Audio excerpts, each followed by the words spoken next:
ਵਾਹਿਗੁਰੂ ਜੀ ਕਾ ਖਾਲਸਾ, ਵਾਹਿਗੁਰੂ ਜੀ ਕੀ ਫਤਿਹ। ਪਰਮ ਸਤਿਕਾਰਯੋਗ ਗੁਰਮਤਿ ਦੀ ਕਲਾਸ ਅੰਦਰ ਜੁੜ ਚੁੱਕੀ ਗੁਰੂ ਕੀ ਸਾਜੀ ਨਵਾਜੀ ਸਾਧ ਸੰਗਤ ਜੀਓ, ਵਡਭਾਗੇ ਹਾਂ। ਨਿਤਾ ਪ੍ਰਤੀ ਗੁਰੂ ਅਰਜਨ ਸਾਹਿਬ ਸੱਚੇ ਪਾਤਸ਼ਾਹ ਜੀ ਦੀ ਬਖਸ਼ਿਸ਼ ਕੀਤੀ ਹੋਈ ਪਾਵਨ ਬਾਣੀ ਸ੍ਰੀ ਸੁਖਮਨੀ ਸਾਹਿਬ ਦੇ ਜਾਪ ਕਰ ਰਹੇ ਹਾਂ। ਸੋ ਬਹੁਤ ਹੀ ਵੱਡੇ ਭਾਗਾਂ ਵਾਲੇ ਹਾਂ। ਜਿਹੜੇ ਵੱਡੇ ਭਾਗਾਂ ਵਾਲੇ ਨੇ ਉਹੀ ਨਾਮ ਬਾਣੀ ਦਾ ਅਭਿਆਸ ਕਰਦੇ ਨੇ, ਨਹੀਂ ਤੇ ਇਸ ਧਰਤੀ ਦੇ ਉੱਤੇ ਭਾਗਹੀਣ ਭ੍ਰਮ ਚੋਟਾਂ ਖਾਵੈ।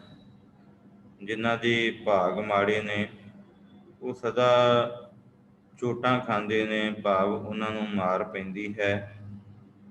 ਸੋ ਆਪ ਨੇ ਆਪਣਾ ਨਿਤਾ ਪ੍ਰਤੀ ਦਾ ਜੋ ਨੇਮ ਹੈ ਉਹ ਨਿਭਾਉਂਦਿਆਂ ਹੋਇਆਂ ਗੁਰਮਤਿ ਦੀ ਕਲਾਸ ਵਿੱਚ ਜੁੜਨ ਦਾ ਉਪਰਾਲਾ ਕੀਤਾ ਹੈ। ਦਾਸ ਆਪ ਸਭ ਸੰਗਤ ਦਾ ਤਹਿ ਦਿਲੋਂ ਧੰਨਵਾਦ ਕਰਦਾ ਹੈ। ਗੁਰੂ ਸਾਹਿਬ ਨੇ ਬਖਸ਼ਿਸ਼ ਕੀਤੀ ਹੈ। ਜੋ ਕੱਲ ਅਸੀਂ ਵਿਚਾਰਿਆ ਸੀ, ਆਪ ਜੀ ਦੀ ਸਕਰੀਨ ਉੱਤੇ ਦਾਸ ਨੇ ਸ਼ੇਅਰ ਕੀਤਾ ਹੈ। ਇਹ ਪਾਵਨ ਬਾਣੀ ਸੁਖਮਨੀ ਸਾਹਿਬ ਦੀ 20ਵੀਂ ਅਸ਼ਟਪਦੀ ਦੇ ਨਾਲ ਲੱਗਦਾ ਸ਼ਲੋਕ ਹੈ, ਜਿਸ ਅੰਦਰ ਧੰਨ ਗੁਰੂ ਅਰਜਨ ਪਾਤਸ਼ਾਹ ਜੀ ਬਖਸ਼ਿਸ਼ ਕਰਦੇ ਨੇ ਕਿ ਫਿਰਤ ਫਿਰਤ ਪ੍ਰਭ ਆਇਆ, ਪਰਿਆ ਤਉ ਸਰਣ ਆਏ। ਨਾਨਕ ਕੀ ਪ੍ਰਭ ਬੇਨਤੀ, ਆਪਣੀ ਭਗਤੀ ਲਾਏ। ਗੁਰੂ ਸਾਹਿਬ ਨੇ ਇਹ ਬਖਸ਼ਿਸ਼ ਕੀਤੀ ਹੈ ਕਿ ਹੇ ਪ੍ਰਮਾਤਮਾ ਜੀ, ਮੈਂ ਕਈ ਜਨਮਾਂ ਦਾ ਭਟਕਦਾ ਭਟਕਾਉਂਦਾ ਆਪ ਜੀ ਦੇ ਦਰ ਉੱਤੇ ਆਇਆ ਹਾਂ। ਤੇਰੀ ਸ਼ਰਨ ਤੱਕਣ ਵਾਸਤੇ ਆਇਆ ਹਾਂ। ਰਹਿਮਤ ਕਰੋ, ਮੈਨੂੰ ਆਪਣੀ ਸ਼ਰਨ ਦਿਓ, ਕਿਉਂਕਿ ਇਸ ਸੰਸਾਰ ਦੇ ਉੱਤੇ ਬਿਨਾਂ ਸ਼ਰਨ ਤੋਂ, ਬਿਨਾਂ ਸਹਾਰੇ ਤੋਂ ਮਨੁੱਖ ਭਟਕਦਾ ਹੋਇਆ ਆਪਣਾ ਜੀਵਨ ਵਿਅਰਥ ਗਵਾ ਲੈਂਦਾ ਹੈ। ਤੇ ਮੈਂ ਸ਼ਰਨ ਆਇਆ ਹਾਂ, ਹੁਣ ਮੰਗਦਾ ਕੀ ਹੈ? ਗੁਰੂ ਸਾਹਿਬ ਕਹਿੰਦੇ ਨੇ, ਸਿੱਖ ਜਾਚਨਾ ਕਰਦਾ ਹੈ ਕਿ ਰਹਿਮਤ ਕਰਕੇ ਹੁਣ ਮੈਨੂੰ ਆਪਣਾ ਨਾਮ ਦਿਓ, ਆਪਣੀ ਬੰਦਗੀ ਦਿਓ, ਆਪਣੀ ਭਗਤੀ ਦਿਓ, ਤਾਂ ਕਿ ਮੈਂ ਤੁਹਾਡੀ ਭਗਤੀ ਵਿੱਚ ਜੁੜ ਕੇ ਤੇ ਪ੍ਰਭੂ ਦਾ ਨਾਮ ਸਿਮਰਨ ਕਰ ਸਕਾਂ। ਇਹ ਗੱਲ ਅਸੀਂ ਵਿਚਾਰ ਕੀਤੀ ਸੀ। ਮੈਂ ਆਪ ਜੀ ਦੇ ਨਾਲ ਇਸ ਕਰਕੇ ਇਹ ਵਿਚਾਰ ਸਾਂਝੀ ਕੀਤੀ ਹੈ ਕਿ ਅਗਲੇ ਜਿਹੜੇ 4 ਪਦੇ ਨੇ ਨਾ, ਉਹਨਾਂ ਵਿੱਚ ਸਤਿਗੁਰੂ ਜੀ ਕੀ ਬਖਸ਼ਿਸ਼ ਕਰਦੇ ਨੇ। ਜਿਸ ਤਰ੍ਹਾਂ ਇਹ ਬੇਨਤੀ ਕਰਕੇ ਨਾ ਕਿ ਫਿਰਤ ਫਿਰਤ ਪ੍ਰਭ ਆਇਆ, ਪਰਿਆ ਤਉ ਸ਼ਰਨ ਆਏ। ਨਾਨਕ ਕੀ ਪ੍ਰਭ ਬੇਨਤੀ, ਆਪਣੀ ਭਗਤੀ ਲਾਏ। ਇਹ ਬੇਨਤੀ ਕਰਕੇ ਫਿਰ ਜਾਚਨਾ ਕਰਦਾ ਹੈ ਮੰਗਤਾ ਬਣ ਕੇ। ਇਹ ਅਸੀਂ ਕੱਲ ਵਿਚਾਰਿਆ ਸੀ। 4 ਪਦਿਆਂ ਦੇ ਅੰਦਰ ਗੁਰੂ ਸਾਹਿਬ ਨੇ ਵੱਖ-ਵੱਖ ਪਦੇ ਦੇ ਅਨੁਸਾਰ ਜਿਹੜੀ ਉਹ ਪ੍ਰਮਾਤਮਾ ਅੱਗੇ ਜੋਦਰੀ ਕੀਤੀ। ਫਿਰ ਇਹ ਵੀ ਬਖਸ਼ਿਸ਼ ਕੀਤੀ ਕਿ ਜਿਹੜਾ ਉਸ ਪ੍ਰਮਾਤਮਾ ਦੇ ਨਾਲ ਜੁੜ ਕੇ ਉਹਦੀ ਬੰਦਗੀ ਕਰਦਾ ਹੈ, ਜਿਹੜਾ ਉਹਨੂੰ ਸਿਮਰਦਾ ਹੈ, ਉਹ ਫਿਰ ਜਿਹੜਾ ਇਹ ਮੰਨ ਕੇ ਚੱਲਦਾ ਹੈ ਕਿ ਪਾਤਸ਼ਾਹ ਮੈਂ ਭਟਕਦਾ ਭਟਕਾਉਂਦਾ ਆਇਆ ਹਾਂ। ਜਦੋਂ ਇਹ ਗੱਲ ਮੰਨ ਜਾਂਦਾ ਹੈ ਨਾ, ਤੇ ਫਿਰ ਗੁਰੂ ਸਾਹਿਬ ਬਖਸ਼ਿਸ਼ ਕਰਦੇ ਨੇ ਕਿ ਹੇ ਭਾਈ, ਫਿਰ ਉਹ ਪ੍ਰਭੂ ਜਦੋਂ ਉਹ ਆਪਣੇ ਆਪ ਨੂੰ ਸਮਰਪਣ ਕਰ ਦਿੰਦਾ ਹੈ, ਤੇ ਫਿਰ ਉਹ ਪ੍ਰਭੂ ਜਿਹੜਾ ਵਾ ਉਹਨੂੰ ਪੂਰੇ ਗੁਰੂ ਦੀ ਦੱਸ ਪਾ ਕੇ ਤੇ ਉਹਦੇ ਪ੍ਰਮਾਤਮਾ ਦੇ ਚਰਨਾਂ ਨਾਲ ਸਦਾ ਜੋੜੀ ਰੱਖਦਾ ਹੈ। ਸਦਾ ਗੁਰੂ ਦੇ ਰਾਹੀਂ ਪ੍ਰਮਾਤਮਾ ਦੀ ਬੰਦਗੀ ਜਿਹੜੀ ਹੈ ਉਹ ਦਰਸਾਉਂਦਾ ਰਹਿੰਦਾ ਹੈ। ਸੋ ਕੱਲ ਇਹ ਵਿਚਾਰ ਕੀਤੀ ਸੀ, ਆਓ ਬੜੇ ਹੀ ਪਿਆਰ ਤੇ ਸਤਿਕਾਰ ਨਾਲ ਗੁਰੂ ਸਾਹਿਬ ਤੋਂ ਅਸੀਸ ਮੰਗੀਏ। ਪਾਤਸ਼ਾਹ ਰਹਿੰਦੇ 4 ਬੰਦ ਆਪ ਰਹਿਮਤ ਕਰਕੇ ਆਪਣੇ ਵਿਚਾਰ ਕਰਵਾ ਲੈਣੀ, ਕਿਉਂਕਿ ਅਸੀਂ ਅਲਪ ਬੁੱਧੀ ਜੀਵ ਹਾਂ। ਆਪ ਦੀ ਬਾਣੀ ਅਗਾਧ ਬੁੱਧ ਹੈ, ਸੋ ਆਪ ਹੀ ਰਹਿਮਤ ਕਰਨੀ, ਆਪ ਹੀ ਆਪਣੇ ਸੇਵਕਾਂ ਪਾਸੋਂ ਇਹ ਸੇਵਾ ਕਰਵਾ ਲੈਣੀ। ਆਓ ਐਸੀ ਜਾਚਨਾ ਕਰਦੇ ਹੋਏ ਗੁਰਫਤਿਹ ਦੇ ਨਾਲ ਦੁਬਾਰਾ ਸੰਤ ਬਣਾਈਏ। ਗੱਜ ਕੇ ਆਖੋ ਵਾਹਿਗੁਰੂ ਜੀ ਕਾ ਖਾਲਸਾ, ਵਾਹਿਗੁਰੂ ਜੀ ਕੀ ਫਤਿਹ। ਗੁਰੂ ਸਾਹਿਬ ਇਸ ਪੰਜਵੇਂ ਬੰਦ ਦੇ ਅੰਦਰ ਬਖਸ਼ਿਸ਼ ਕਰਦੇ ਨੇ ਕਿ ਸਾਜਨ ਸੰਤ ਕਰੋ ਇਹ ਕਾਮ, ਆਣ ਤਿਆਗ ਜਪੋ ਹਰ ਨਾਮ। ਹੇ ਸਾਜਨ ਕਹਿੰਦੇ ਨੇ ਸੱਜਣ ਨੂੰ, ਸੰਤ ਕਹਿੰਦੇ ਨੇ ਜਿਹੜਾ ਪ੍ਰਭੂ ਦੀ ਬੰਦਗੀ ਦੇ ਵਿੱਚ ਆਪਣੇ ਮਨ ਨੂੰ ਜੋੜ ਲੈਂਦਾ ਹੈ, ਰੰਗ ਲੈਂਦਾ ਹੈ। ਤੇ ਗੁਰੂ ਸਾਹਿਬ ਕਹਿੰਦੇ ਨੇ ਸਾਜਨ ਸੰਤ, ਇਹ ਸੱਜਣੋ, ਇਹ ਸੰਤ ਜਨੋ, ਕਰੋ ਇਹ ਕਾਮ। ਕਿਹੜਾ ਕੰਮ ਜੀ? ਇਹ ਕੰਮ ਕਰੋ। ਕਿਹੜਾ ਕੰਮ? ਆਨ ਤਿਆਗ ਜਪੋ ਹਰ ਨਾਮ। ਜਿਹੜੇ ਹੋਰ ਸਾਰੇ ਆਹਰ ਨੇ, ਆਣ ਭਾਵ ਹੋਰ, ਸਤਿਗੁਰੂ ਜੀ ਕਹਿੰਦੇ ਨੇ ਕਿ ਹੋਰ ਸਾਰੇ ਆਹਾਰ ਛੱਡ ਕੇ ਨਾ, ਆਹਰ ਜਿਨ੍ਹਾਂ ਦੇ ਆਹਰ ਸਭ ਕਰਦਾ ਫਿਰੇ, ਆਹਰ ਇੱਕ ਨਾ ਹੋਏ। ਇਹ ਕਹਿੰਦਾ ਹੈ ਕਿ ਮੈਂ ਅੱਜ ਆਹ ਕਰ ਲਿਆ, ਕੱਲ ਆਹ ਕਰ ਲਿਆ, ਪਰਸੋਂ ਆਹ ਕਰ ਲਿਆ। ਅੱਜ ਮੈਂ ਸਾਈਕਲ ਲਿਆ ਸੀ, ਕੱਲ ਮੈਥੋਂ ਮੋਟਰਸਾਈਕਲ ਆ ਗਿਆ, ਫਿਰ ਮੈਂ ਗੱਡੀ ਲੈ ਲਈ। ਫਿਰ ਕੀ ਇਹਦੇ ਆਹਰ ਖਤਮ ਹੋ ਗਏ ਜਿਹੜੇ ਆਹਰ ਕਰਦਾ? ਗੁਰੂ ਸਾਹਿਬ ਕਹਿੰਦੇ ਨਹੀਂ, ਆਹਰ ਸਭ ਕਰਦਾ ਫਿਰੈ, ਪਰ ਗੁਰੂ ਸਾਹਿਬ ਨਾਲ ਹੀ ਬਖਸ਼ਿਸ਼ ਕਰਦੇ ਨੇ ਕਿ ਆਹਰ ਇੱਕ ਨਾ ਹੋਏ। ਪਰ ਫਿਰ ਇਹ ਸਮਝਦਾ ਕਿ ਇੱਕ ਆਹਰ ਵੀ ਨਹੀਂ ਮੈਂ ਕੀਤਾ, ਇੱਕ ਕੰਮ ਵੀ ਨਹੀਂ ਮੈਂ ਕੀਤਾ, ਕਿਉਂਕਿ ਹੁਣ ਗੱਡੀ 4 ਵੀਲਰ ਮੈਂ ਲੈ ਲਿਆ, ਪਰ 4 ਵੀਲਰ ਵੀ ਜਿਹੜਾ ਹੁਣ ਇਹ ਛੋਟਾ ਹੈ, ਇਸ ਤੋਂ ਵੱਡਾ 4 ਵੀਲਰ ਲਵਾਂ। ਪਹਿਲਾਂ 5 ਸੀਟਾਂ ਵਾਲਾ 5 ਸੀਟਰ ਜਿਹੜਾ ਸੀ ਉਹ 4 ਵੀਲਰ ਲਿਆ, ਹੁਣ ਮੈਂ 7 ਸੀਟਰ ਲਵਾਂ। ਪਹਿਲਾਂ ਇਹਦੀ ਇੰਨੀ ਕੰਪੈਸਿਟੀ ਸੀ, ਹੁਣ ਮੈਂ ਜ਼ਿਆਦਾ ਕੰਪੈਸਿਟੀ ਵਾਲਾ, ਇਹਦੀ ਜਿਹੜੀ ਤਾਕਤ ਹੈ ਜ਼ਿਆਦਾ ਹੋਵੇ ਉਹ। ਗੁਰੂ ਸਾਹਿਬ ਕਹਿੰਦੇ ਨੇ ਕਿ ਹੇ ਭਾਈ, ਇਹ ਸਾਰੀ ਜ਼ਿੰਦਗੀ ਇਹ ਧੰਦੇ ਚੱਲਦੇ ਰਹਿਣੇ ਨੇ, ਇਹਨਾਂ ਵਿੱਚ ਜਿੰਨਾ ਮਰਜ਼ੀ ਤੂੰ ਜ਼ੋਰ ਲਾ ਲੈ, ਤਾਕਤ ਲਾ ਲੈ, ਘੁੰਮਦਾ ਘੁਮਾਉਂਦਾ ਰਹਿ, ਸਾਰਾ ਸੰਸਾਰ ਦਾ ਭ੍ਰਮਣ ਕਰ ਲੈ, ਪਰ ਤੇਰੀ ਤ੍ਰਿਸ਼ਨਾ ਜਿਹੜੀ ਹੈ ਉਹ ਕਦੇ ਖਤਮ ਨਹੀਂ ਹੋਣੀ। ਇਸ ਕਰਕੇ ਸਭ ਕੁਝ ਛੱਡ ਦੇ, ਜਿੰਨੇ ਵੀ ਮਨ ਦੇ ਵਿੱਚ ਆਹਰ ਨੇ ਉਹਨਾਂ ਨੂੰ ਛੱਡ ਦੇ, ਉਹਨਾਂ ਨੂੰ ਤਿਆਗ ਦੇ, ਤੇ ਜਪੋ ਹਰ ਨਾਮ। ਕੀ ਕਰਨਾ ਜੀ? ਪਰਮਾਤਮਾ ਦੀ ਬੰਦਗੀ ਕਰਨੀ ਹੈ, ਪਰਮਾਤਮਾ ਦਾ ਨਾਮ ਜਪਣਾ ਹੈ। ਤੇ ਸਤਿਗੁਰੂ ਸਾਹਿਬ ਸੱਚੇ ਪਾਤਸ਼ਾਹ ਜੀ ਕਹਿੰਦੇ ਨੇ ਜਦੋਂ ਹੋਰ ਆਰ ਛੱਡ ਦੇਵੇਂਗਾ, ਫਿਰ ਜਦੋਂ ਪਰਮਾਤਮਾ ਦੀ ਬੰਦਗੀ ਕਰੇਗਾ, ਫਿਰ ਸਿਮਰ ਸਿਮਰ ਸਿਮਰ ਸੁਖ ਪਾਵੋ। ਕਹਿੰਦੇ ਫਿਰ ਪਰਮਾਤਮਾ ਦਾ ਨਾਮ ਸਿਮਰ ਸਿਮਰ ਕੇ ਤੂੰ ਸੁਖ ਹਾਸਲ ਕਰ ਲਵੇਂਗਾ। ਪਰਮਾਤਮਾ ਦੀ ਬੰਦਗੀ ਕਰਕੇ ਨਾ ਤੂੰ ਸੁਖ ਹਾਸਲ ਕਰ ਲਵੇਂਗਾ। ਆਪ ਜਪਹੁ ਅਵਰਹ ਨਾਮ ਜਪਾਵਹੁ। ਇਹ ਭਾਈ ਫਿਰ ਆਪ ਜਪ। ਜਦੋਂ ਤੂੰ ਆਪ ਜਪਦਾ ਹੈ ਤੇ ਫਿਰ ਹੋਰਨਾਂ ਨੂੰ ਵੀ ਇਹ ਗੱਲ ਆਖਦਾ ਹੈ ਕਿ ਭਾਈ ਆਓ ਪ੍ਰਮਾਤਮਾ ਦਾ ਨਾਮ ਜਪੀਏ, ਕਿਉਂਕਿ ਪ੍ਰਮਾਤਮਾ ਦੇ ਨਾਮ ਜਪਣ ਦੇ ਨਾਲ, ਪ੍ਰਮਾਤਮਾ ਦੇ ਨਾਮ ਦਾ ਸਿਮਰਨ ਕਰਨ ਦੇ ਨਾਲ ਸਾਰੇ ਸੁੱਖ ਪ੍ਰਾਪਤ ਹੋ ਜਾਂਦੇ ਨੇ। ਗੁਰੂ ਸਾਹਿਬ ਕਹਿੰਦੇ ਨੇ ਆਪ ਜਪੋ ਅਵਰਹ ਨਾਮ ਜਪਾਓ। ਇਹ ਭਾਈ ਆਪ ਵੀ ਜਪੋ ਤੇ ਹੋਰਨਾਂ ਨੂੰ ਵੀ, ਅਵਰਹ ਭਾਵ ਹੋਰਨਾਂ ਨੂੰ ਵੀ ਪ੍ਰਮਾਤਮਾ ਦੇ ਨਾਮ ਦੇ ਨਾਲ ਜੋੜੋ।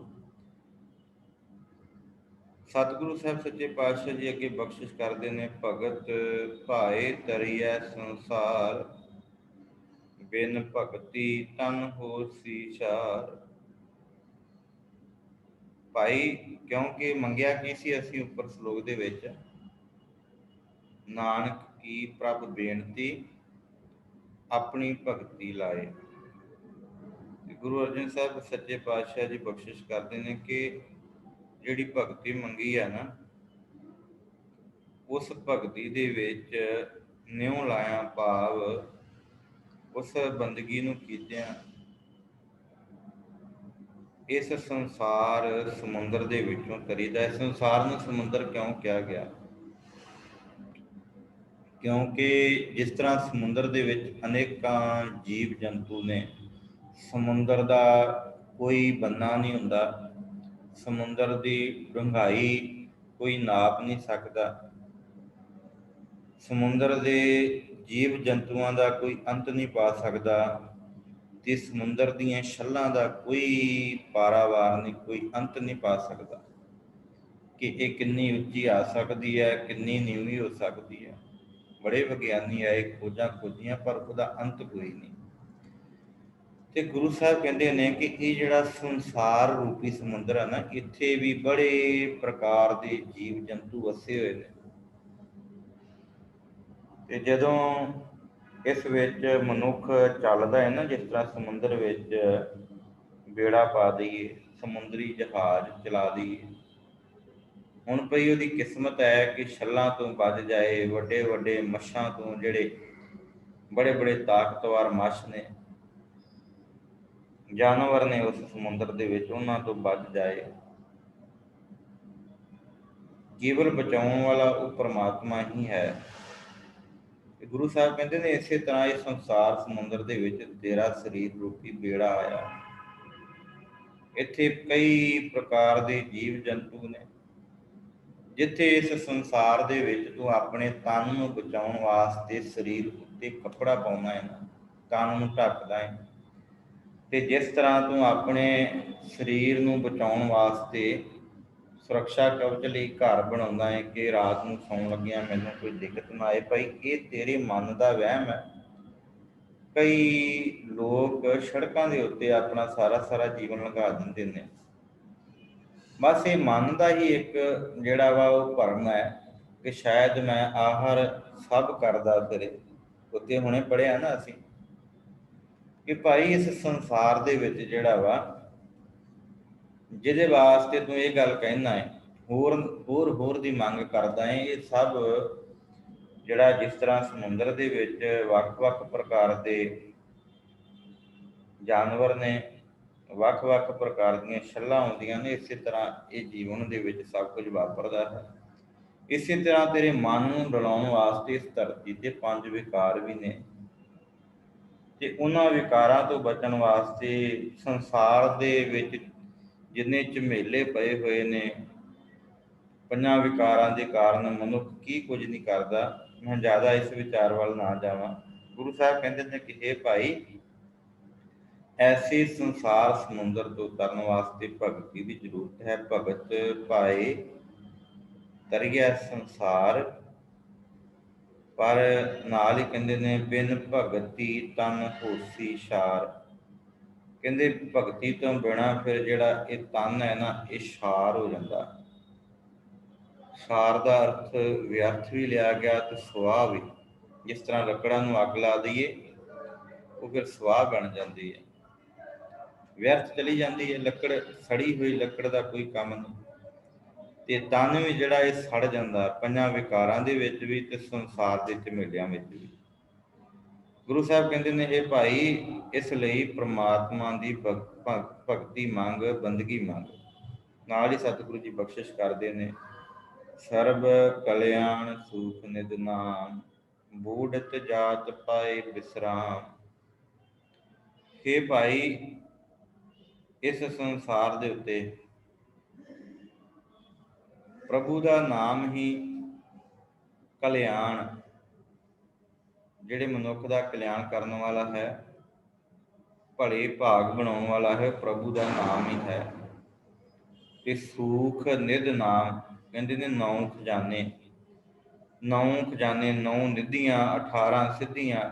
ਗੁਰੂ ਸਾਹਿਬ ਕਹਿੰਦੇ ਨੇ ਇਹਦੇ ਪਿੱਛੇ ਲੱਗੀਆਂ ਫਿਰੇ, ਦੌੜੀਆਂ ਫਿਰਦੀਆਂ ਨੇ ਗੁਰਸਿੱਖ ਦੇ ਪਿੱਛੇ।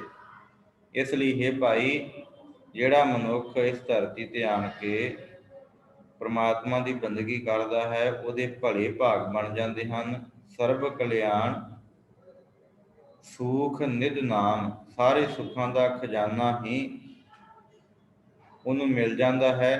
ਤੇ ਸਮਝਣ ਲਈ ਗੁਰੂ ਸਾਹਿਬ ਨੇ ਇੱਥੇ ਜ਼ਿਕਰ ਕੀਤਾ ਹੈ, ਹੇ ਭਾਈ, ਕਿ ਇਸ ਸੰਸਾਰ ਤੇ ਜਿਹੜੇ ਪਦਾਰਥ ਤੂੰ ਆਖਦਾ ਹੈ ਨਾ, ਇਹ ਮੈਨੂੰ ਸੁੱਖ ਦੇਣਗੇ, ਸਾਰੇ ਵਿਅਰਥ ਨੇ। ਪ੍ਰਭੂ ਦਾ ਨਾਮ ਹੀ ਚੰਗੇ ਭਾਗ ਬਣਾਉਣ ਵਾਲਾ ਹੈ, ਭਲੇ ਭਾਗ ਬਣਾਉਣ ਵਾਲਾ ਹੈ, ਇਹ ਸਾਰੇ ਸੁੱਖਾਂ ਦਾ ਖਜ਼ਾਨਾ ਹੈ। ਬੂੜਤ ਜਾਤ ਪਾਏ ਵਿਸਰਾਮ, ਬੂੜਤ ਡੁੱਬਦਾ ਜਾਂਦਾ, ਜਦੋਂ ਮਨੁੱਖ ਵਿਕਾਰਾਂ ਵਿੱਚ ਡੁੱਬਦਾ ਹੈ ਤੇ ਫਿਰ ਉਹ ਜਦੋਂ ਨਾਮ ਜਪਦਾ ਹੈ, ਤੇ ਗੁਰੂ ਸਾਹਿਬ ਸੱਚੇ ਪਾਤਸ਼ਾਹ ਜੀ ਕਹਿੰਦੇ ਨੇ ਫਿਰ ਉਹਨੂੰ ਟਿਕਾਣਾ, ਵਿਸਰਾਮ, ਇਹ ਕਹਿੰਦੇ ਨਾ ਵੀ ਵਿਸ਼ਰਾਮ ਕਰਨਾ ਕੋਈ ਸਮਾਂ, ਅਸਲ ਵਿੱਚ ਇਹ ਸ਼ਬਦ ਵਿਸਰਾਮ ਹੈ। ਗੁਰੂ ਸਾਹਿਬ ਕਹਿੰਦੇ ਨੇ ਕਿ ਉਹਨੂੰ ਫਿਰ ਟਿਕਾਣਾ ਮਿਲ ਜਾਂਦਾ ਹੈ ਜਦੋਂ ਉਹ ਸੰਸਾਰ ਸਮੁੰਦਰ ਵਿੱਚ ਡੁੱਬ ਰਿਹਾ ਹੁੰਦਾ ਨਾ, ਤੇ ਭਗਤੀ ਭਾਵ ਮੰਗ ਲੈਂਦਾ ਹੈ ਕਿ ਮੈਨੂੰ ਆਪਣੀ ਭਗਤੀ ਦੇ, ਮੈਂ ਇਹਨਾਂ ਵਿਕਾਰਾਂ ਵਿੱਚ ਨਾ ਡੁੱਬਾਂ, ਮੈਂ ਸੰਸਾਰ ਸਮੁੰਦਰ ਵਿੱਚ ਨਾ ਡੁੱਬਾਂ। ਤੇ ਗੁਰੂ ਸਾਹਿਬ ਕਹਿੰਦੇ ਨੇ ਫਿਰ ਉਹਨੂੰ ਡੁੱਬਦੇ ਹੋਏ ਨੂੰ ਪਰਮਾਤਮਾ ਆਪਣੇ ਨਾਮ ਦਾ ਸਹਾਰਾ ਦੇ ਦਿੰਦਾ ਹੈ, ਟਿਕਾਣਾ ਦੇ ਦਿੰਦਾ ਹੈ। ਸਗਲ ਦੁਖ ਕਾ ਹੋਵਤ ਨਾਸ, ਨਾਨਕ ਨਾਮ ਜਪੋ ਗੁਣ ਤਾਸ। ਇਹ ਭਾਈ, ਸਾਰੇ ਦੁੱਖਾਂ ਦਾ ਪ੍ਰਭੂ ਦੇ ਨਾਮ ਦੇ ਨਾਲ ਜਪਣ ਦੇ ਨਾਲ ਨਾਸ ਹੋ ਜਾਂਦਾ ਹੈ। ਸਗਲ ਦੁਖ ਕਾ ਹੋਵਤ ਨਾਸ। ਤੇ ਨਾਲ ਹੀ ਗੁਰੂ ਸਾਹਿਬ ਪ੍ਰੇਰਨਾ ਕਰਦੇ ਨੇ ਇਸ ਪਦੇ ਦੇ ਅੰਦਰ ਕਿ ਨਾਨਕ ਨਾਮ ਜਪੋ ਗੁਣ ਤਾਸ। ਇੱਥੇ ਗੁਣ ਨਹੀਂ ਬੋਲਣਾ, ਗੱਗੇ ਨੂੰ ਔਂਕੜ ਤੇ ਨੰਨਾ ਸ਼ਬਦ ਹੈ, ਅਣਾਣਾ ਸ਼ਬਦ ਨਹੀਂ।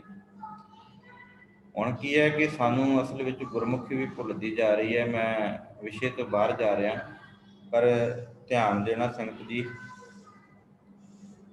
ਜਦੋਂ ਅਸੀਂ ਊੜਾ, ਐੜਾ, ਈੜੀ, ਸੱਸਾ, ਹਾਹਾ ਇਹ ਪੜ੍ਹਦੇ ਆ ਨਾ, ਕੱਕਾ, ਕੱਖਾ, ਗੱਗਾ, ਘੱਗਾ, ঙੰਘਾ, ਇਹਨੂੰ ਹੁਣ ඤਈਆਂ ਬਣਾ ਦਿੱਤਾ ਇਹ।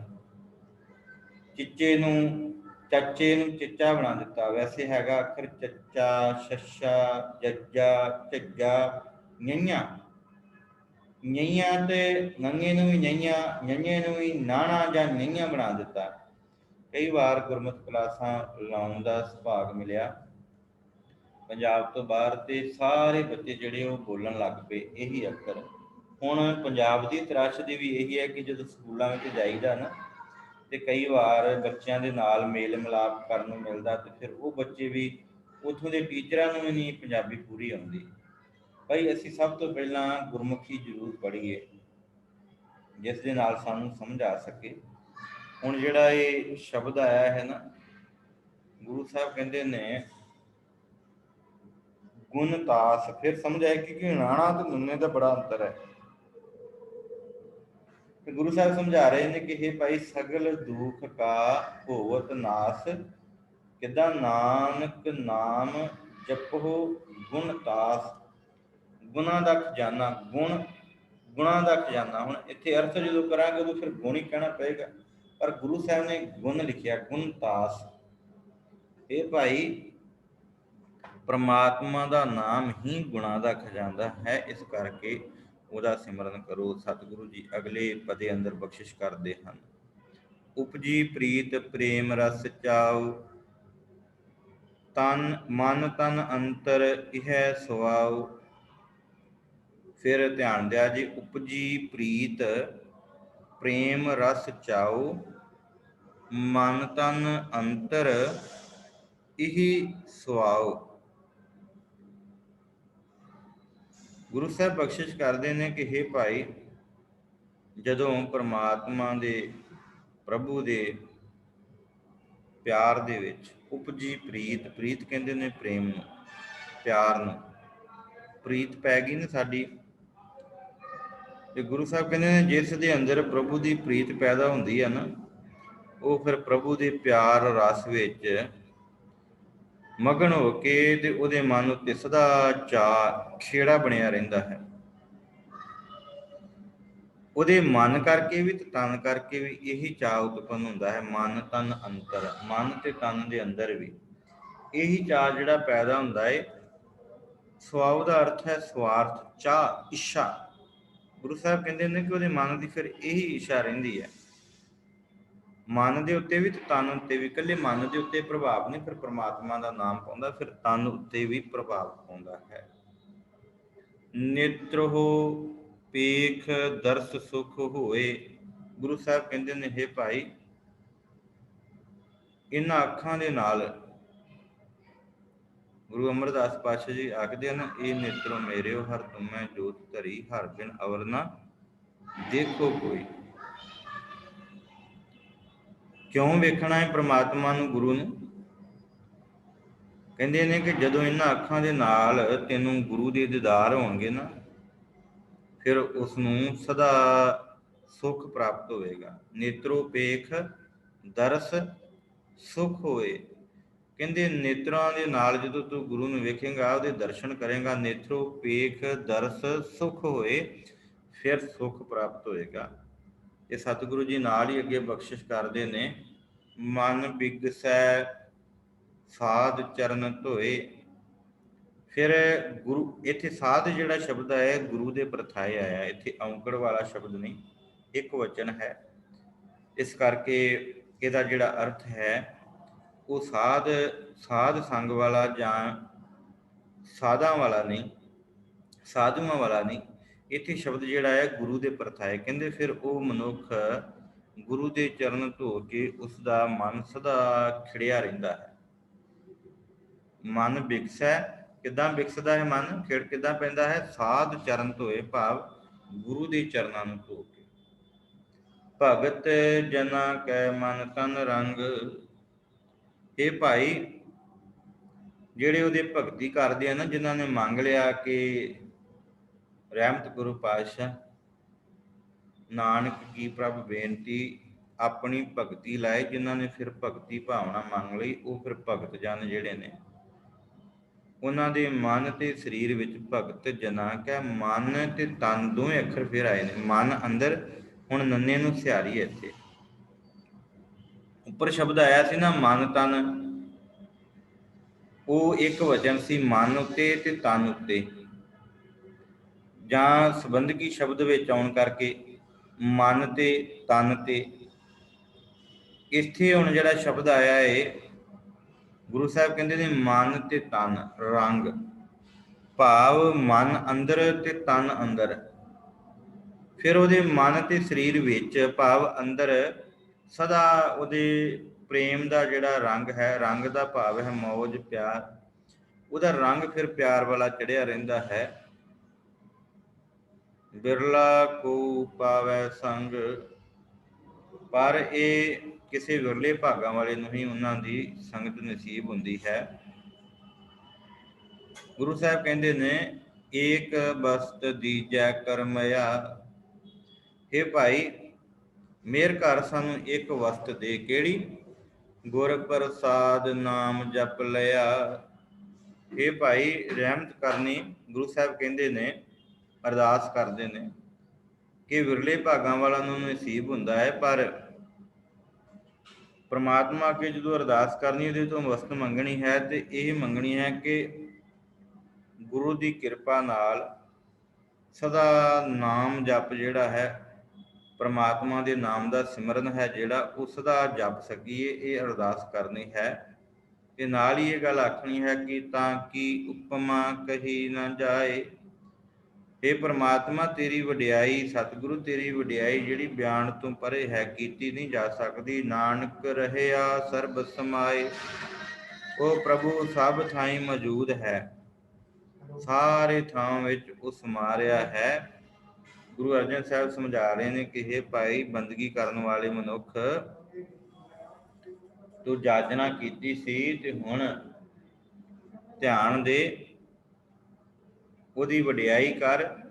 ਇਹ ਆਖ ਕੇ ਤੇਰੀ ਵਡਿਆਈ ਜਿਹੜੀ ਬਿਆਨ ਤੋਂ ਪਰੇ ਹੈ, ਤੇਰੀ ਵਡਿਆਈ ਕੋਈ ਕਰ ਨਹੀਂ ਸਕਦਾ। ਤੂੰ ਬੇਅੰਤ ਹੈ, ਤੂੰ ਬੇਅੰਤ, ਕੋ ਅੰਤ ਨ ਜਾਣੇ, ਕੋਈ ਤੇਰਾ ਅੰਤ ਨਹੀਂ ਪਾ ਸਕਦਾ। ਇਸ ਲਈ ਹੇ ਵਾਹਿਗੁਰੂ, ਤੂੰ ਸਾਰਿਆਂ ਵਿੱਚ ਸਰਬ ਥਾਈਂ ਸਮਾਇਆ ਹੋਇਆ ਹੈ। ਸਤਵੇਂ ਬਾਦ ਅੰਦਰ ਸਤਿਗੁਰੂ ਜੀ ਬਖਸ਼ਿਸ਼ ਕਰਦੇ ਨੇ, ਪ੍ਰਭ ਬਖਸ਼ੰਦ ਦੀਨ ਦਇਆਲ। ਪ੍ਰਭੂ ਦੀ ਮੂਰਤ ਪੇਸ਼ ਕਰਦੇ ਨੇ, ਕਹਿੰਦੇ ਨੇ ਜਿਹੜਾ ਪ੍ਰਭੂ ਹੈ ਬਖਸ਼ਣਹਾਰ ਹੈ। ਗਰੀਬਾਂ ਦੇ ਤਰਸ ਕਰਨ ਵਾਲਾ ਹੈ। ਭਗਤ ਵਸ਼ਲ ਸਦਾ ਕਿਰਪਾਲ। ਉਸ ਪਰਮਾਤਮਾ ਅੱਗੇ ਜੋਦੜੀ ਕਰਦੇ ਹੋਏ ਇਹ ਸਾਰੀ ਗੱਲ ਕਰ ਰਹੇ ਨੇ ਕਿ ਹੇ ਬਖਸ਼ਣਹਾਰ ਪ੍ਰਭੂ, ਗਰੀਬਾਂ ਤੇ ਦਇਆ ਆਉਣ ਵਾਲੇ ਕਰਨ ਵਾਲੇ, ਹੇ ਭਗਤੀ ਨਾਲ ਪਿਆਰ ਕਰਨ ਵਾਲੇ, ਹੇ ਦਇਆ ਦੇ ਘਰ ਪਰਮਾਤਮਾ ਜੀਓ, ਅਨਾਥ ਨਾਥ ਗੋਬਿੰਦ ਗੋਪਾਲ। ਹੁਣ ਇੱਥੇ ਗੋਬਿੰਦ ਆਇਆ, ਗੱਗੇ ਨੂੰ ਹੋੜਾ, ਬੱਬੇ ਨੂੰ ਸਿਹਾਰੀ ਉੱਤੇ ਟਿੱਪੀ ਦੱਦਾ। ਇੱਥੇ ਗੋਬਿੰਦ ਨਹੀਂ ਪੜ੍ਹਨਾ, ਇਹ ਗੋਬਿੰਦ, ਗੋਬਿੰਦ ਵੀ ਨਹੀਂ ਪੜ੍ਹਨਾ, ਗੋਬਿੰਦ ਵੀ ਅਸੀਂ ਪੜ੍ਹ ਜਾਂਦੇ ਸ਼ਬਦ। ਮੇਰੇ ਵੀਰੋ ਤੇ ਭੈਣੋ, ਜਦੋਂ ਅਸੀਂ ਕਈ ਵਾਰ ਸੁਖਮਨੀ ਸਾਹਿਬ ਦਾ ਜਾਪ ਕਰਦੇ ਹਾਂ ਨਾ, ਤੇ ਕਾਲੀ ਕਾਲੀ ਹੇ ਗੋਬਿੰਦ ਹੇ ਗੋਪਾਲ, ਇੱਦਾਂ ਸ਼ਬਦ ਆ ਜਾਂਦਾ ਹੈ ਨਾ ਕਈ ਵਾਰ, ਤੇ ਅਸੀਂ ਇਹ ਵੀ ਗੱਲ ਕਹਿ ਜਾਂਦੇ ਭਗਤ ਵਸ਼ਲ ਸਦਾ ਕਿਰਪਾਲ, ਅਨਾਥ ਨਾਥ ਗੋਬਿੰਦ ਗੋਪਾਲ। ਹੁਣ ਇੱਥੇ ਗੋਬਿੰਦ ਗੋਪਾਲ ਨਹੀਂ ਕਹਿਣਾ। ਗੋਬਿੰਦ ਦਾ ਕੋਈ ਅਰਥ ਨਹੀਂ ਬਣਦਾ। ਗੋਬਿੰਦ ਕੀ ਹੁੰਦਾ? ਕੁਛ ਵੀ ਨਹੀਂ। ਗੋਪਾਲ ਕੀ ਆ? ਕੁਛ ਵੀ ਨਹੀਂ। ਗੋਬਿੰਦ ਧਰਤੀ ਨੂੰ ਪੈਦਾ ਕਰਨ ਵਾਲਾ, ਗੋਪਾਲ ਧਰਤੀ ਨੂੰ ਪਾਲਣ ਵਾਲਾ। ਇਸ ਕਰਕੇ ਇਹ ਦੋਨੇ ਸ਼ਬਦ ਬੜੇ ਧਿਆਨ ਨਾਲ ਪੜ੍ਹਨੇ ਹਨ। ਹੇ ਅਨਾਥਾਂ ਦੇ ਨਾਥ ਮੇਰੇ ਵਾਹਿਗੁਰੂ ਗੋਬਿੰਦ ਜੀਓ, ਪਰਮਾਤਮਾ ਜੀਓ, ਗੋਪਾਲ ਧਰਤੀ ਦੇ ਮਾਲਕ ਜੀਓ, ਧਰਤੀ ਨੂੰ ਪਾਲਣ ਵਾਲੇ ਜੀਓ, ਸਰਬ ਘਟਾ ਕਰਤ ਪ੍ਰਤਪਾਲ। ਸਾਰਿਆਂ ਘਟਾਂ ਭਾਵ ਸਾਰਿਆਂ ਸਰੀਰਾਂ ਦੀ ਤੂੰ ਆਪ ਪਾਲਣਾ ਕਰਦਾ ਹੈ, ਪ੍ਰਤਪਾਲਣਾ ਕਰਦਾ। ਆਦਿ ਪੁਰਖ ਕਾਰਨ ਕਰਤਾਰ। ਆਦ ਕਹਿੰਦੇ ਨੇ ਮੁੱਢ ਤੋਂ, ਪੁਰਖ ਉਹ ਪ੍ਰਮਾਤਮਾ ਪ੍ਰਭੂ, ਕਾਰਨ ਕਰਤਾਰ। ਕਾਰਨ ਕਹਿੰਦੇ ਨੇ ਰਚਨਹਾਰ ਨੂੰ, ਕਰਨ ਵਾਲੇ ਨੂੰ, ਭਾਵ ਉਹ ਪ੍ਰਮਾਤਮਾ। ਗੁਰੂ ਸਾਹਿਬ ਕਹਿੰਦੇ ਨੇ ਹੇ ਸਭ ਦੇ ਮੁੱਢ, ਇਹ ਸਭ ਦੇ ਵਿੱਚ ਵਿਆਪਕ ਪ੍ਰਭੂ, ਤੂੰ ਜਗਤ ਦੇ ਮੂਲ, ਭਾਵ ਮੁੱਢ, ਜਗਤ ਦੇ ਮੂਲ ਤੋਂ ਲੈ ਕੇ ਹੇ ਕਰਤਾਰ ਸਭ ਵਿੱਚ, ਸਾਰਿਆਂ ਵਿੱਚ ਵਿਆਪਕ ਹੈ। ਕਿ ਤੂੰ ਹੀ ਭਗਤ ਜਨਾਂ ਕੇ ਪ੍ਰਾਣ ਆਧਾਰ। ਤੂੰ ਹੀ ਜਿਹੜਾ ਵਾ, ਸਤਿਗੁਰੂ ਸਾਹਿਬ ਸੱਚੇ ਪਾਤਸ਼ਾਹ ਜੀ ਬਖਸ਼ਿਸ਼ ਕਰਦੇ ਨੇ ਕਿ ਭਗਤ ਜਨਾਂ ਕੇ ਪ੍ਰਾਣ ਆਧਾਰ। ਹੁਣ ਇੱਥੇ ਆਧਾਰ ਹੀ ਪੜ੍ਹਨਾ। ਕਈ ਥਾਵਾਂ ਤੇ ਸ਼ਬਦ ਹੁੰਦਾ ਆਧਾਰ, ਐੜੇ ਨੂੰ ਕਰਨਾ, ਪਰ ਇੱਥੇ ਐੜੇ ਨੂੰ ਕਰਨਾ ਨਹੀਂ ਹੈ ਜੀ, ਇਹ ਧਿਆਨ ਦੇਣਾ।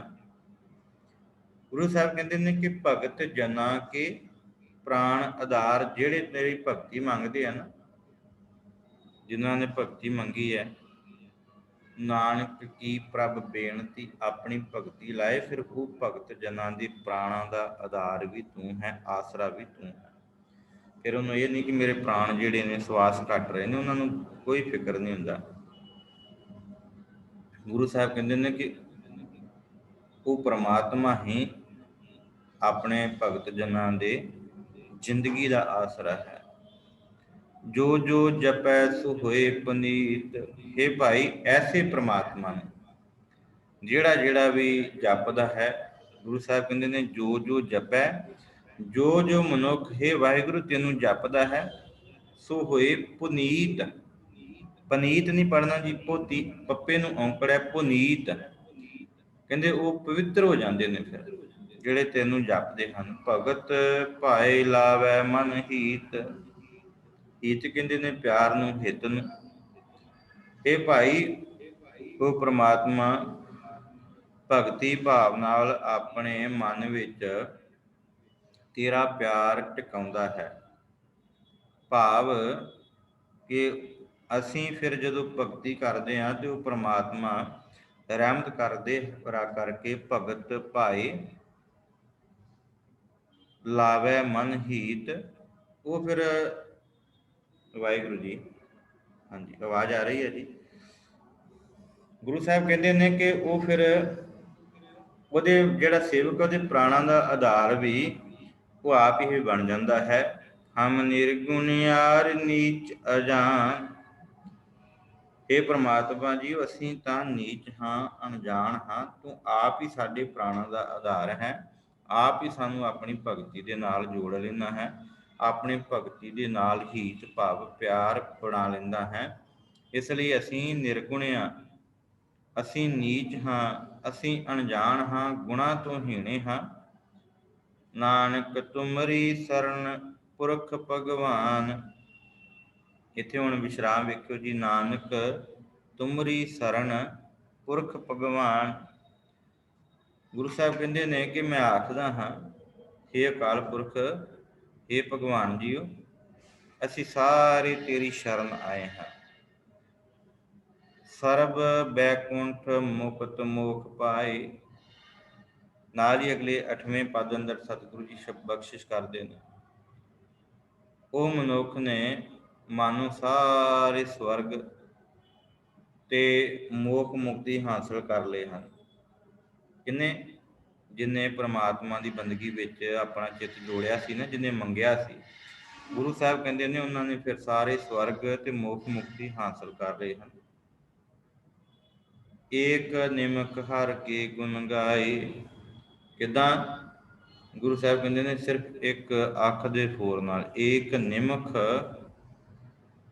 ਇੱਕ ਅੱਖ ਦੇ ਫੋਰ ਨਾਲ। ਅਸੀਂ ਅੱਖਾਂ ਝਮਕਦੇ ਹਾਂ ਨਾ ਜਦੋਂ, ਤੇ ਇੱਕ ਵਾਰੀ ਐ ਅੱਖ ਝਮਕਦੇ ਹਾਂ ਜਦੋਂ ਆਪਾਂ, ਆਪਣੀ ਅੱਖਾਂ ਨੂੰ ਝਮਕੋਗੇ ਤੇ ਜਿਹੜਾ ਇੱਕ ਵਾਰੀ ਝਮਕਣਾ ਨਾ, ਉਹਨੂੰ ਇੱਕ ਫੋਰ ਕਹਿ ਦਿੰਦੇ ਨੇ, ਇੱਕ ਅੱਖ ਦਾ ਫੋਰ। ਇੰਨੇ ਕੁ ਸਮੇਂ ਦੇ ਵਿੱਚ ਹੀ ਗੁਰੂ ਸਾਹਿਬ ਕਹਿੰਦੇ ਨੇ ਕਿ ਉਹਨੂੰ ਮੋਖ ਮੁਕਤੀ ਤੇ ਸਵਰਗ ਮਿਲ ਜਾਂਦੇ ਨੇ, ਜਿਹਨੇ ਇੱਕ ਅੱਖ ਦੇ ਫੋਰ ਜਿੰਨੇ ਮਾਤਰ ਵੀ ਸਮੇਂ ਦੇ ਵਿੱਚ ਪ੍ਰਭੂ ਦੇ ਗੁਣ ਗਾਏ ਹੋਣ ਦਿਲੋਂ।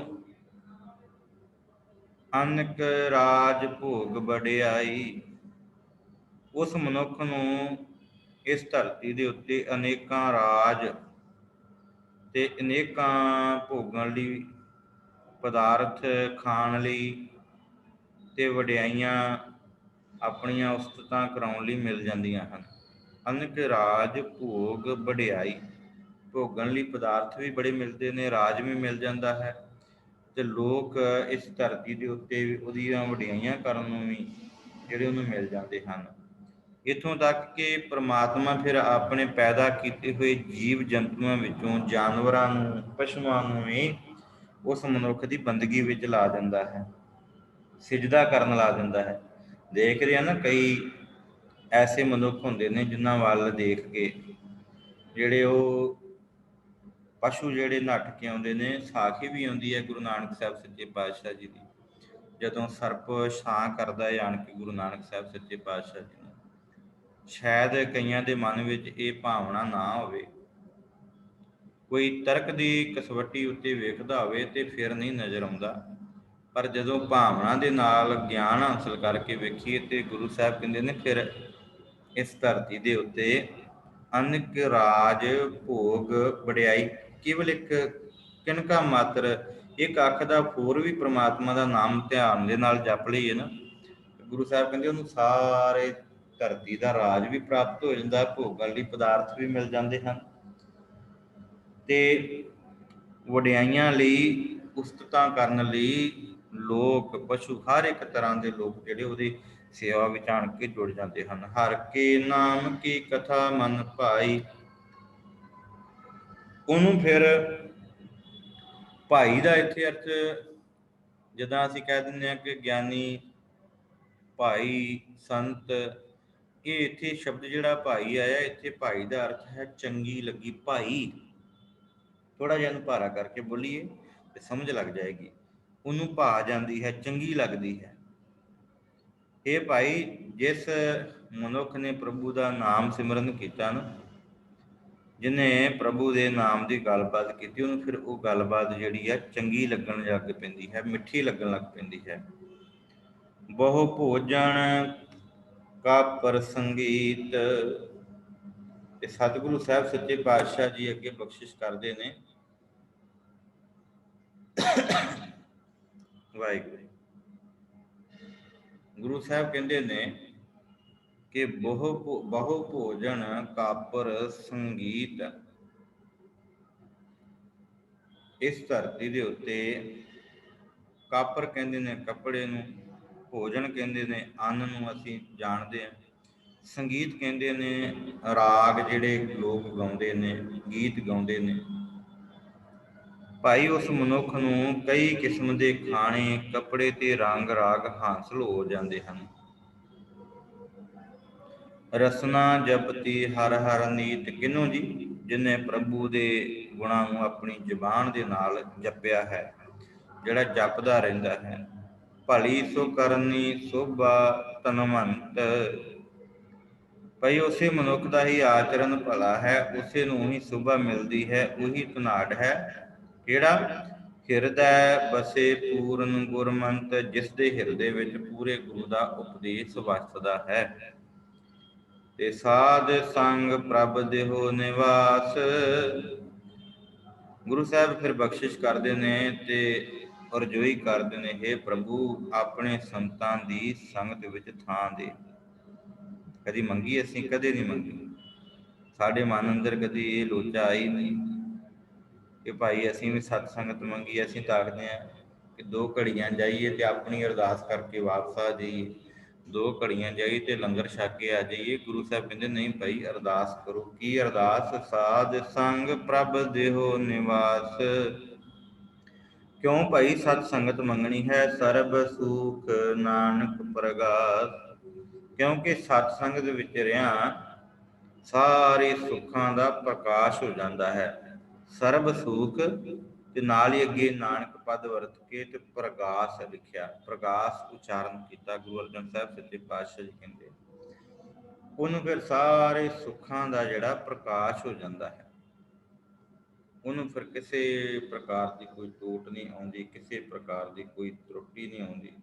ਉਹ ਫਿਰ ਸਦਾ ਸਤਨਾਮ ਸ੍ਰੀ ਵਾਹਿਗੁਰੂ ਜਪਦਾ ਹੋਇਆ ਉਹਦੀ ਬੰਦਗੀ ਕਰਦਾ ਹੈ। ਸੋ ਅੱਜ ਅਸੀਂ 20ਵੀਂ ਪੌੜੀ ਜਿਹੜੀ ਉਹ ਵਿਚਾਰ ਲਈ ਹੈ। ਗੁਰੂ ਰਹਿਮਤ ਕਰੇ, ਸਾਡੇ ਤੇ ਰਹਿਮਤ ਭਰਿਆ ਹੱਥ ਰੱਖੇ। ਜਿਹੜੀਆਂ ਵਿਚਾਰਾਂ ਗੁਰੂ ਸਾਹਿਬ ਕਰਵਾ ਰਹੇ ਹਨ, ਆਪ ਰਹਿਮਤ ਬਣਾ ਕੇ ਆਪਣੇ ਸੇਵਕਾਂ ਪਾਸੋਂ ਕਰਵਾ ਲੈਣ, ਕਿਉਂਕਿ ਅਲਪ ਬੁੱਧੀ ਜੀਵ ਹਾਂ, ਖਿਨ ਖਿਨ ਭੁੱਲਣ ਹਾਰ ਹਾਂ। ਪਤਾ ਨਹੀਂ ਕਿੱਥੇ ਜਾ ਕੇ ਮਨ ਜਿਹੜਾ ਉਹ ਡੋਲ ਜਾਂਦਾ ਹੈ। ਇਸ ਸਮੇਂ ਦੇ ਵਿੱਚ ਮਨੁੱਖ ਬੱਝਾ ਹੋਇਆ ਜਿਹੜਾ ਪ੍ਰਮਾਤਮਾ ਦੇ ਹੁਕਮ ਵਿੱਚ, ਪਤਾ ਨਹੀਂ ਉਹਨੇ ਕਿੱਥੇ ਪਾਉਣਾ, ਕਿਸ ਤਰ੍ਹਾਂ ਦਾ ਵਰਤਾਅ ਰਹਿਣਾ। ਇਸੇ ਕਰਕੇ ਅਰਦਾਸ ਸੱਚੇ ਪਾਤਸ਼ਾਹ ਮਨ ਨੂੰ ਡੁਲਾਈ ਨਾ, ਰਹਿਮਤ ਕਰਕੇ ਆਪਣੇ ਚਰਨਾਂ ਵਿੱਚ ਜੋੜ ਕੇ ਰੱਖੇ। ਸੋ ਅੱਜ ਦੀ ਕਲਾਸ ਵਿੱਚ ਅਸੀਂ ਇਹ ਵਿਚਾਰਿਆ ਹੈ।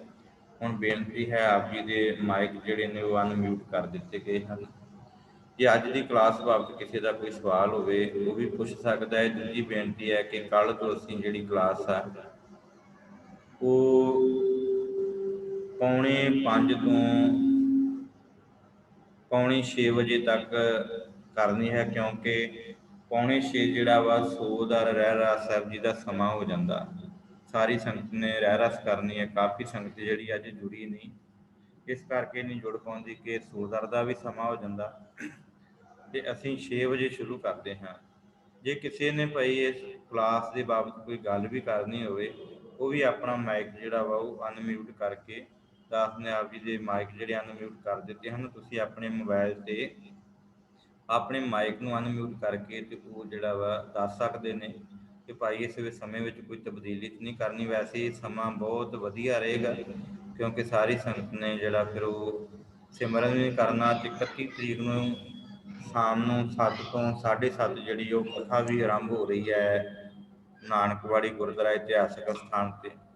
ਫਿਰ ਸਾਨੂੰ ਵੀ ਇੱਥੋਂ ਕਲਾਸ ਦੀ ਸਮਾਪਤੀ ਕਰਕੇ ਤੇ ਫਿਰ ਸਾਨੂੰ ਜਿਹੜਾ ਵਾ ਉਸ ਗੁਰਦੁਆਰਾ ਸਾਹਿਬ ਪਹੁੰਚਣਾ ਪਏਗਾ। ਇਸ ਲਈ ਆਪ ਸਭ ਸੰਗਤਾਂ ਨੂੰ ਬੇਨਤੀ ਹੈ ਕਿ ਜੇ ਕਿਸੇ ਨੂੰ ਕੋਈ ਪ੍ਰੋਬਲਮ ਹੋਵੇ ਤਾਂ ਉਹ ਜ਼ਰੂਰ, ਜਾਂ ਸੁਝਾਅ ਹੋਵੇ ਤੇ ਉਹ ਦੱਸ ਸਕਦਾ ਹੈ ਜੀ। ਹਾਂਜੀ, ਵਾਹਿਗੁਰੂ ਜੀ।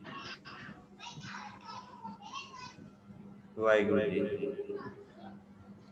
ਜੇ ਕਿਸੇ ਨੇ ਕੱਲ੍ਹ ਨੂੰ ਅਸੀਂ 5:45 ਮਤਲਬ 4:45 ਤੋਂ ਤਕਰੀਬਨ 5:45 6:45 ਵਜੇ ਤੱਕ ਜਿਹੜੀ ਉਹ ਕਲਾਸ ਅਸੀਂ ਰੱਖਿਆ ਕਰਾਂਗੇ। ਜੇ ਕਿਸੇ ਨੂੰ ਕੋਈ ਮਨ ਦੇ ਵਿੱਚ ਤੇ ਉਹ ਜ਼ਰੂਰ ਵਿਚਾਰ ਸਾਂਝੇ ਕਰ ਸਕਦਾ ਹੈ ਜੀ। ਹਾਂਜੀ, ਵਾਹਿਗੁਰੂ ਜੀ। ਠੀਕ ਹੈ ਜੀ। ਸਾਰੀ ਸੰਗਤ ਨੂੰ ਬੇਨਤੀ ਹੈ, ਵਟਸਐਪ ਗਰੁੱਪ ਵਿੱਚ ਵੀ ਅਸੀਂ ਪਾ ਦੇਵਾਂਗੇ ਤੁਸੀਂ ਜ਼ਰੂਰ ਜਿਹੜਾ ਵਾ ਉਹ ਸਮੇਂ ਦੇ ਅਨੁਸਾਰ ਜੁੜਨ ਦੀ ਕਿਰਪਾਲਤਾ ਕਰਨੀ। ਕੱਲ ਯਾਨੀ 21 ਤਰੀਕ ਨੂੰ ਅਸੀਂ ਜਿਹੜੀ ਕਲਾਸ ਹੈ ਉਹ ਪੌਣੇ 5 ਤੋਂ ਪੌਣੇ 6 ਵਜੇ ਤੱਕ ਲਾਇਆ ਕਰਾਂਗੇ ਜੀ। ਸੋ ਦੂਸਰੀ ਬੇਨਤੀ ਹੈ ਕਿ ਗੁਰਦੁਆਰਾ ਸਾਹਿਬ ਵਿਖੇ ਜੋ ਲੜੀਵਾਰ ਕਥਾ ਚੱਲ ਰਹੀ ਹੈ ਗੁਰੂ ਤੇਗ ਬਹਾਦਰ ਸਾਹਿਬ ਸੱਚੇ ਪਾਤਸ਼ਾਹ ਜੀ ਦੇ ਸ਼ਬਦਾਂ ਦੀ, ਉਹ ਜ਼ਰੂਰ ਸਰਵਣ ਕਰਨ ਵਾਸਤੇ ਆਪ 9 ਤੋਂ 9:30 ਗੁਰਦੁਆਰਾ ਸਾਹਿਬ ਆ ਸਕਦੇ ਜੇ। ਜੇ ਨਹੀਂ ਸਮਾਂ ਬਣਦਾ ਤੇ ਗੁਰਦੁਆਰਾ ਸਾਹਿਬ ਜੀ ਦਾ ਜਿਹੜਾ ਵਾ ਪੇਜ ਹੈ ਫੇਸਬੁੱਕ ਦੇ ਉੱਤੇ, ਉਹ ਤੁਸੀਂ ਲਾਈਕ ਕਰਕੇ ਫੇਸਬੁੱਕ ਉੱਤੇ ਜਾ ਕੇ ਗੁਰਦੁਆਰਾ ਸਾਹਿਬ ਦਾ ਨਾਮ ਭਰਨਾ ਜਾਂ www.facebook/ ਪਾ ਕੇ ਗੁਰਦੁਆਰਾ ਸ਼ਾਣੀ ਭਰਨਾ, ਮਾਫ ਕਰਨਾ facebook.www.com/ਗੁਰਦੁਆਰਾ ਸ਼ਾਣੀ ਭਰਨਾ, ਤੇ ਤੁਸੀਂ ਜਿਹੜਾ ਵਾ ਉਹ ਸਾਡੇ ਫੇਸਬੁੱਕ ਪੇਜ ਦੇ ਨਾਲ ਜੁੜ ਸਕਦੇ ਜੇ। ਉਹਦੇ ਉੱਤੇ ਤੁਸੀਂ 9 ਤੋਂ 9:30 ਜਿਹੜਾ ਲਾਈਵ ਕਥਾ ਸਰਵਣ ਕਰ ਸਕਦੇ ਹੋ ਜੀ। ਉਸ ਤੋਂ ਬਾਅਦ ਜੇ ਨਾ ਵੀ ਸਮਾਂ ਬਣੇ ਤੇ ਫਿਰ ਆਪ YouTube ਜਿਹੜਾ ਗੁਰਦੁਆਰਾ ਸਾਹਿਬ ਦਾ ਚੈਨਲ ਹੈ, ਅਸੀਂ WhatsApp ਗਰੁੱਪ ਵਿੱਚ ਵੀ ਪਾਉਂਦੇ ਰਹਿੰਦੇ ਹਾਂ, ਉਹਦੇ ਉੱਤੇ ਜਾ ਕੇ ਤੁਸੀਂ ਜਿਹੜਾ ਵਾ ਉਹ ਕਥਾ ਨੂੰ ਸਰਵਣ ਕਰ ਸਕਦੇ ਹੋ ਜੀ। ਵਾਹਿਗੁਰੂ ਜੀ ਕਾ ਖਾਲਸਾ, ਵਾਹਿਗੁਰੂ ਜੀ ਕੀ ਫਤਿਹ।